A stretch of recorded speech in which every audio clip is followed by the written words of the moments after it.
சிறகடிக்க ஆசை பயங்கரமாக போயிட்டு இருந்து ஒரு கட்டத்துக்கு அப்புறமா இழுக்கலாம் அப்படிங்கிற மாதிரி முடிவு பண்ணி வெறும் ஃபில்லரை வச்சே ஓட்டினதுக்கான முக்கியமான காரணத்தை பற்றி நம்ம பல தடவை சொல்லியிருக்கோம்.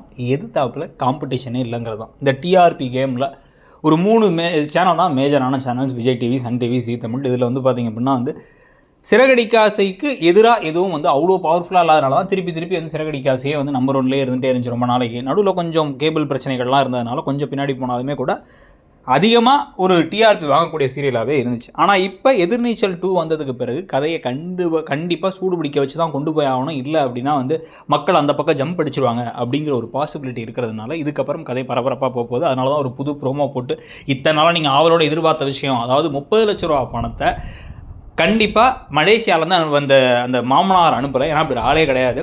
அந்த பணத்தை நம்ம அப்பாவோட பணத்தை திருப்பி ஜீவாட்டேருந்து மீட்டு அதை கொண்டு போய் கொடுத்தா அவங்க பிஸ்னஸே ஆரம்பிச்சிருக்காங்க அப்படிங்கிற விஷயத்தை எல்லாரும் முன்னாடியும் போட்டு உடச்சி கடைசியில் இப்போ இந்த கடைக்கு நம்ம எல்லாரும் தான் ஓனரு, நம்ம எல்லாரும் வச்சு ஓனராக இருக்க கம்பெனியிலேருந்து வந்த காசை வச்சு இவனுக்கு தனியாக வீடு வாங்குறானுங்களா அப்படின்னு பலதரப்பட்ட பிரச்சனைகள் சம்பவங்கள்லாம் எடுத்து நடக்க போகுது. ஏன்னா கரெக்டாக அந்த ஜீவா உண்மையெல்லாம் சொல்லி முத்து கிட்டக்க மனோஜும் ரோஹிணியும் மாட்டுறது அடுத்த வாரத்தில் நடக்க போகுது. இதுக்கு நடுவில் அவங்க கையில் இருக்க காசை ஃபுல்லாக கொண்டு போய் இழந்துட போகிறாங்க அந்த இவர்கிட்ட. ஸோ அந்த கடையும் மொத்தமாக க்ளோஸ் ஆகிட போகுது. ஸோ கடையும் க்ளோஸ் ஆக போகுது, பணமும் போச்சு. ஆனால் எல்லாத்துலேயும் முக்கியமான ஒரு விஷயமா தொங்கி நிற்க போகிறது, ரோஹிணியோட அப்பா பணத்தை கொடுக்கலன்னா அப்போ ரோஹிணி பொய்யா சொன்னாங்களான்னு சொல்லிட்டு விஜயா கொந்தளிக்க போகிறாங்க. நீங்கள் என்ன நினைக்கிறீங்கிறத சொல்லுங்கள்.